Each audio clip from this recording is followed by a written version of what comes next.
नमस्कार, मैं हूं चंद्रभान सिंह भदौरिया और आप देख रहे हैं सीबी लाइव। इस वीडियो में बात विधानसभा के संभावित उपचुनाव के टलने की। जी हां, मुझे निजी तौर पर ऐसा लग रहा है कि ये चुनाव कुछ दिनों के लिए आगे बढ़ सकते हैं और इसके संकेत भी आयोग की ओर से मिलने लगे हैं। अधिकृत रूप से आयोग ने कोई बयान जारी नहीं किया है, लेकिन हम आपको विश्लेषण एक उदाहरण के साथ देंगे जिससे आप समझ सकते हैं कि क्या मैं ऐसा क्यों कह रहा हूँ। देखिए, मध्य प्रदेश के अलीराजपुर ज़िले के जोबट में, सतना ज़िले के रेगांव में और निवाड़ी ज़िले के पृथ्वीपुर में विधानसभा का उपचुनाव होना है और इसके साथ ही लोकसभा खंडवा का भी उपचुनाव होना है। अब ऐसा मैं क्यों कह रहा हूँ, उसको लेकर मैं आपको बताता हूँ कि आपने देखा होगा कि लगातार सियासत गर्मा रही है। इन सभी जगहों पर बड़े नेता पहुँच रहे हैं, सियासी बिछाद बिछाई जा रही है, दौरे हो रहे हैं, बयानबाजी हो रही है। विष्णुदत्त शर्मा से लेकर शिवराज सिंह चौहान और कांग्रेस के तमाम नेता भी अब मैदान को संभाल रहे हैं और जो दावेदार हैं वो भी मुखर हैं, लॉबिंग कर रहे हैं अपने ज़िले से लेकर भोपाल और दिल्ली तक की। और उनकी कोशिश है दोनों पार्टियों के दावेदारों की कि उनको उम्मीदवार बना दिया जाए। सियासत में ये प्रयास गलत भी नहीं है, लेकिन मुझे क्यों लगता है कि ये चुनाव थोड़ा सा आगे बढ़ जाएंगे, उसके पीछे की वजह आपको बता देता हूँ। दरअसल ये उम्मीद जताई जा रही थी कि जो 6 महीने का नियम है उसके तहत ये संभवतः सितंबर अंत में या अक्टूबर के फर्स्ट वीक में ये चुनाव कंडक्ट करा लिए जाएंगे। लेकिन अब क्यों आगे बढ़ता हुआ मामला दिख रहा है वो मैं आपको बताना चाहता हूँ। हम सिर्फ जोबट के उदाहरण से समझ लेंगे।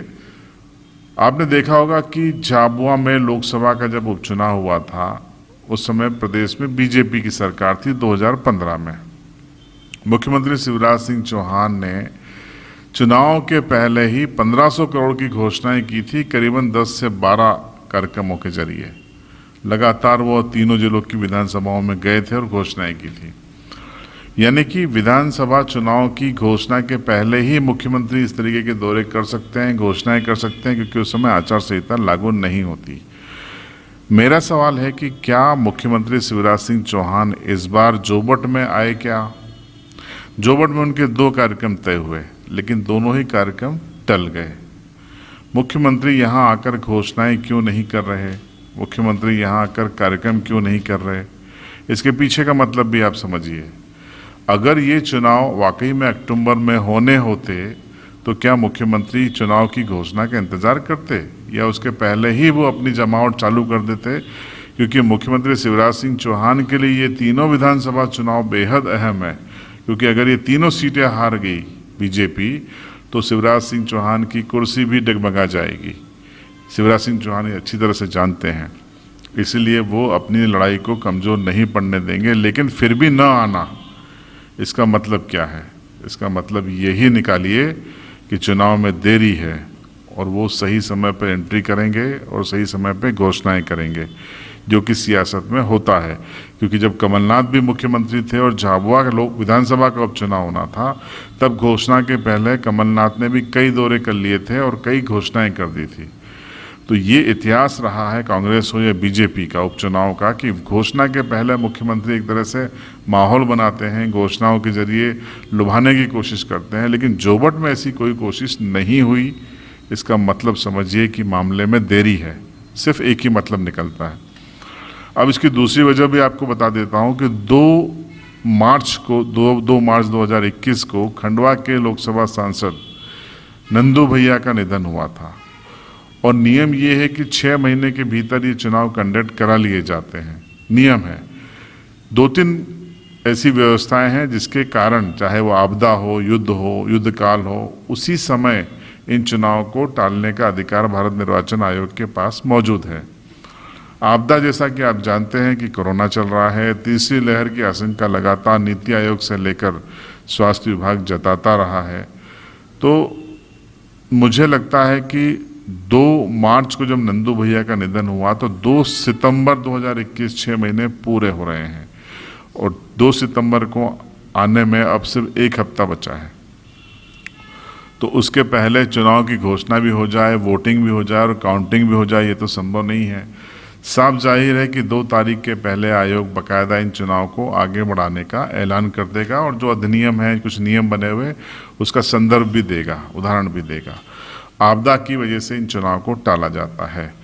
तो जब भी चुनाव होंगे आप तय मानिए कि खंडवा और बाकी तीनों विधानसभा के चुनाव एक साथ ही उपचुनाव होंगे। तो अगर खंडवा का चुनाव टल रहा है तो अक्टूबर में ये चुनाव संभव नहीं है। जोबट में 24 अप्रैल को कलावती भुरिया का निधन हुआ था, तो उस लिहाज से देखें तो जोबट में 24 सितंबर या अक्टूबर के फर्स्ट वीक के आसपास का समय है, तो इसको भी आगे बढ़ाया जाएगा। तो इसी तरीके से पृथ्वीपुर है निवाड़ी जिले का और सतना का रेगांव है। तो इन कारणों से मुझे लगता है कि ये विधानसभा चुनाव टलने जा रहे हैं। और बात अगर तीसरी लहर की आशंका की करें, अगर ये आती है, निजी तौर पर मुझे नहीं लगता कि आएगी, लेकिन सबको संभव है, अगर ये तीसरी लहर आती है तो आप मान के चलिए कि ये सितंबर अंत से लेकर नवंबर तक पूरे देश को परेशान करेगी।